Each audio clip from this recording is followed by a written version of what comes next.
दार एजुकेशन के data structure and algorithm series के सेशन नंबर 1 में आपको खुशामदीद। आज हम जो प्रोग्राम जावा के अंदर बनाने जा रहे हैं वो है इंसर्शन सॉर्ट। सॉर्टिंग क्या होती है इसके ऊपर हम बात कर रहे हैं कि सबसे सिंपलेस्ट वे जो होता है वो आपके सॉर्टिंग का वो इंसर्शन सॉर्ट होता है। इसमें पहला नंबर और दूसरा नंबर जो है वो कंपेयर होता है। अगर मैं आपके सामने इस चीज को शेयर करूं तो इंसर्शन सॉर्ट से मुराद क्या है, ये सबसे सिंपल होगा। और नंबर 2, ये स्मॉल डेटा टाइप्स तक ये वैलिड रहेगा। नंबर 3, अगर ये इक्वल कीज आ जाए तब भी इसको रिलेटिव ऑर्डर में ही रखेगा। नंबर 4, इसके अंदर एडिशनल मेमोरी स्पेस कांस्टेंट रहेगी। जो इंपॉर्टेंट बात ये है कि जब आप इंसर्शन सॉर्ट करते हैं, जैसे यहाँ पे इंडेक्सिंग आपको नजर आ रही है 1 2 3 4 5 6 और वैल्यू नजर आ रही है 5 2 4 6 1 3। तो जब पहला नंबर हम लेंगे उस पहले नंबर को हम सेकंड नंबर से कंपेयर करेंगे। अगर ये नंबर बड़ा है तो इनको आपस में स्वैप कर दें, और अगर ये नंबर बड़ा नहीं है तो उसको उसकी पोजीशन पे रहने दें। अब ये सारी चीज हमने करनी है, तो इसके लिए मैंने एक सिंपल सा प्रोग्राम बनाया है अभी तक कि हमने एक इंटीजर लिया है और इंटीजर लेके हमने नंबर इज इक्वल टू उसमें कुछ वैल्यूज डाल दी। फिर हमने उसको डिस्प्ले करवाया system dot out dot print L N the unsorted array value, जो भी आप मैसेज देना चाहें। नीचे हमने एक लूप चलाया। अब पहले मैं यहाँ से आपसे एक क्वेश्चन कर लेता हूँ कि अगर बिलफर्ज मैं सॉर्टिंग तो मैं समझाना ही चाह रहा हूँ, लेकिन मैं चाहता हूँ कि आपके कुछ कंसेप्ट्स जो खराब हैं उनको और खराब कर दूं। तो अगर मैं यहां से integer i is equal to 0 हटा दूं तो क्या, और इसको मैं यहां पे लिख दूं i इज इक्वल टू 0, तो क्या लूप चलेगा? मुझे बिल्कुल यही उम्मीद थी कि अक्सर सारे ऐसे लगेंगे।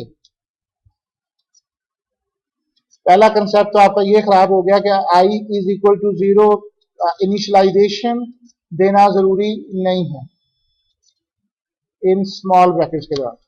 अगर मैं इसको i प्लस प्लस यहां से हटा दूं तो क्या लूप चलेगा?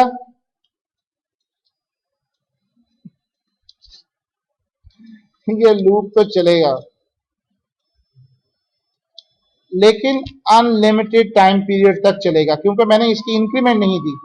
और अगर मैं इस पैरेज में यहां पे i प्लस प्लस दे दूं तो क्या ये लूप चलेगा? हम चलेगा। लेट्स सपोज मैं इसमें से ये हटा दूं, क्या लूप चलेगा?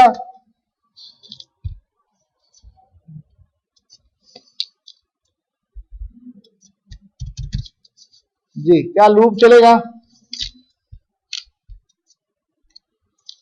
लूप चलेगा। सो आपका फॉर लूप गया भाड़ में। सारे आपके कंसेप्ट गए भाड़ में। मुझे आप लोगों से यही था उम्मीद। आपने एक बात याद रखनी है कि इनिशियलाइजेशन फॉर लूप से बाहर भी हो सकती है। इंक्रीमेंट का जो पार्ट है i प्लस प्लस वो लूप के आपकी जो सिलेक्शन ब्लॉक आपने बनाया है 2 ब्रैकेट उसके अंदर भी हो सकता है। लेकिन अगर आपने in bracket in 2 semi colon के साथ छेड़छाड़ की, ये कोई ऐसी छेड़छाड़ आपने की तो एरर आ जाएगा। ये 2 सेमी कॉलन लगाना ये लाजमन है फॉर लूप के। ये है फॉर लूप का बेसिक सिंटैक्स। आपने 2 के साथ छेड़छाड़ की, आपका एरर है। अगर आपने इन 2 के साथ नहीं की, वो जो आप बात कर रहे हैं कि मैंने कंडीशन दी, कंडीशन ना दूं तो मेरी मर्जी, कंडीशन भी मैं इस ब्लॉक के अंदर दे सकता हूं, लेकिन ये जो 2 सेमी कॉलन है इनका देना बहुत जरूरी है। ये फॉर लूप का कंस्ट्रक्शन बनी हुई है कि पहले एक आएगी वो टर्मिनेट होगी, उसके बाद दूसरी कंडीशन आएगी वो टर्मिनेट होगी, and then loop continuously revolve करेगी। नीचे एक्सेप्शन आ चुकी है, इसको हम एक्सेप्शन हैंडलिंग से हल कर सकते हैं। लेकिन बहरहाल मैं आपको ज्यादा कंफ्यूजन नहीं करना चाह, मैं सिर्फ आपको दिखाना चाह रहा था कि आपके कंसेप्ट। आज भी हम एक क्लास में बात कर रहा था कि we are really afraid for learning a new technology. हम हम सिर्फ वही चीज करते हैं जो हमें बताई गई है, हमने 1 इंच भी नहीं हटना है। इस वजह से हम कंप्यूटर नहीं सीखते। We are really afraid to learn how to program, how to, क्या हो जाएगा अगर एरर आ जाएगा तो उसको कैसे देखेंगे। जब तक आप इस प्रोसेस में से नहीं गुजरेंगे आप कभी भी एक प्रोग्रामर नहीं बन सकते। आपके अंदर से ये खौफ खत्म करना पड़ेगा। आपको देखना पड़ेगा कि अगर मुझे एरर कह रहा है तो क्यों कह रहा है। सो वंस अगेन मैं यहाँ पे आपकी वही कंडीशन लगा देता हूँ। मेरी मर्जी, मैंने आई प्लस प्लस नीचे रख दिया। ये मेरा लूप चल रहा था and it was completely suitable.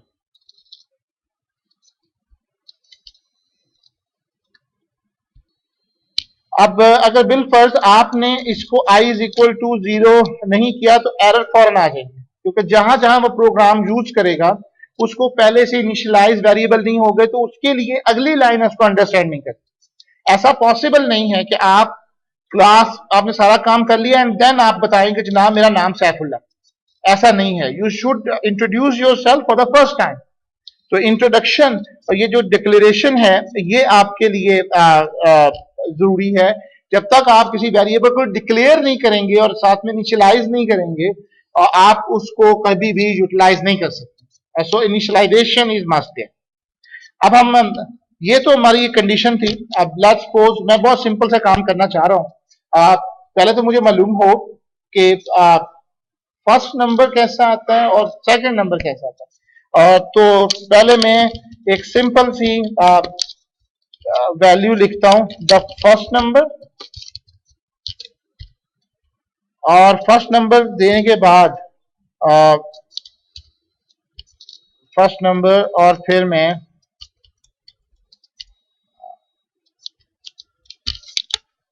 मेरे पास अरे है नंबर, तो मैं इसका पहला इंडेक्स 0 करार दे देता हूं। तो क्या ये मुझे फर्स्ट वैल्यू शो कराएगा?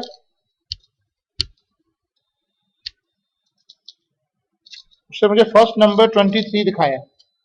अब इसी तरीके से अगर मैंने नेक्स्ट एलिमेंट उसमें डिस्प्ले करवाना है,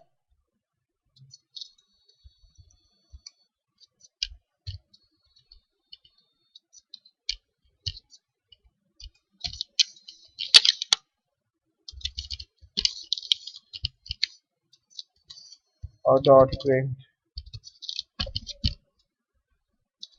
अब नेक्स्ट एलिमेंट मेरा इंडेक्स नंबर 1 पे मौजूद होगा। ये मैं जी 23 एंड 56 आ गया। यानी ये लाइन तो मैंने वैसे लिखी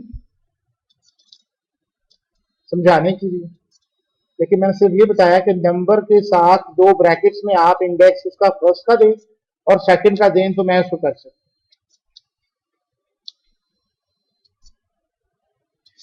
अब मैंने करना क्या? अब मैंने वही वाली बात की कंडीशन लगानी, if number 0 is greater than number 1,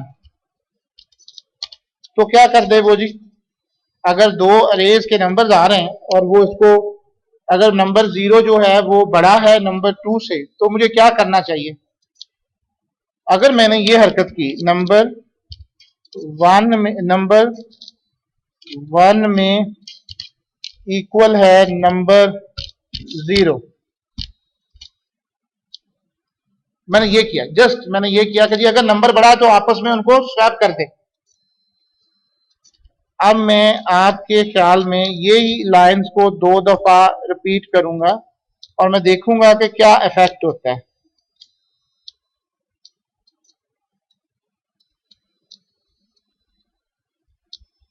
okay, यहाँ पे हमारी थोड़ी सी लफ्ज बदल गए। The first number, the second number and the first number, और इसको हम सेकंड नंबर।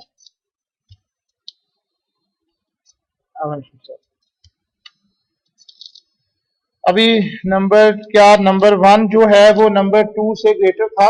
नहीं था, नहीं था ना। 23 56 से छोटा है।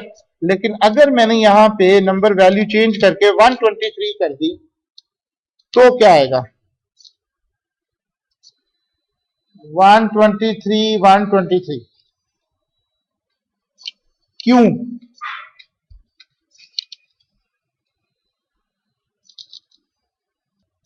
इसकी बहुत सिंपल सी वजह थी। आपने कहा थी कि if number 0 is greater than number 1, तो नंबर 1 में नंबर 0 2 नंबर डाल दो, तो नंबर 1 की वैल्यू जाया हो गई। अब यही सिलेक्शन इंसर्शन सॉर्ट में हमको बताया गया कि एक कांस्टेंट वैल्यू ले जिसके अंदर आप इस वैल्यू को सेव कर लें। तो अब उसको सेव कर लेते हैं। इसका मतलब ये है कि मैं एक ऊपर वेरिएबल बना लेता हूं इंटीजर टेम्प के नाम से,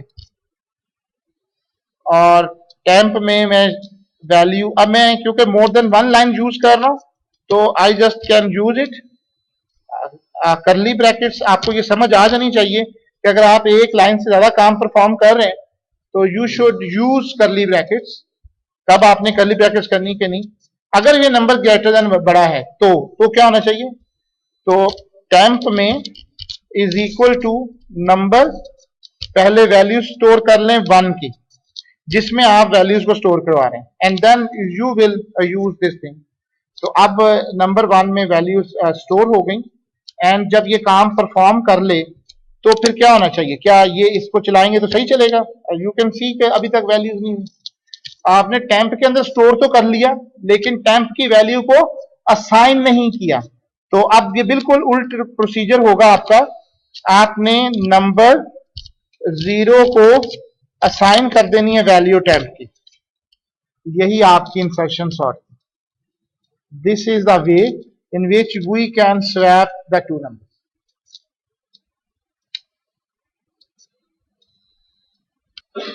तो हमने सिर्फ इसको लूपिंग में कन्वर्ट किया, पहले हमने ऊपर लूप लगा दिया एंड हमारा चल रहा है। अब सिर्फ एक्सेप्शन हैंडलिंग हुई है क्योंकि हमारी अरे जो है वो उसके बायोन जा रही है, वो हम इसको बाद में देखते हैं एक्सेप्शन को हैंडलिंग को। लेकिन इसने पूरी सॉर्टिंग उसने फर्स्ट और सेकंड को आपस में कन्वर्ट कर दिया। इसको चेक करने के लिए कि क्या हमारी सॉर्टेड अरे है कि नहीं है, मैं ये सारा वाला सिस्टम जो ऊपर लगा था इसको मैं एज इट इज नीचे उतार रहा हूं, और अब मैं यहां पे इसको लेके आता हूं सॉर्टेड अरे वैल्यूज। सॉर्टेड अरे वैल्यूज आर, और यहां से मैं इसको हटा रहा हूं, I is equal to 0 and I just want to show that ये ज्यादा लग गया। ओके चलें जी, इसको ये हो गया परफॉर्म।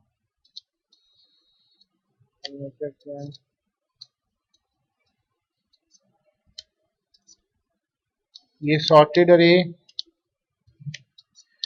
उसके बाद फर्स्ट नंबर और ये सेकंड नंबर। अब इसको डिस्प्ले कराने की जरूरत नहीं है इसलिए हटा रहा हूं इसको, और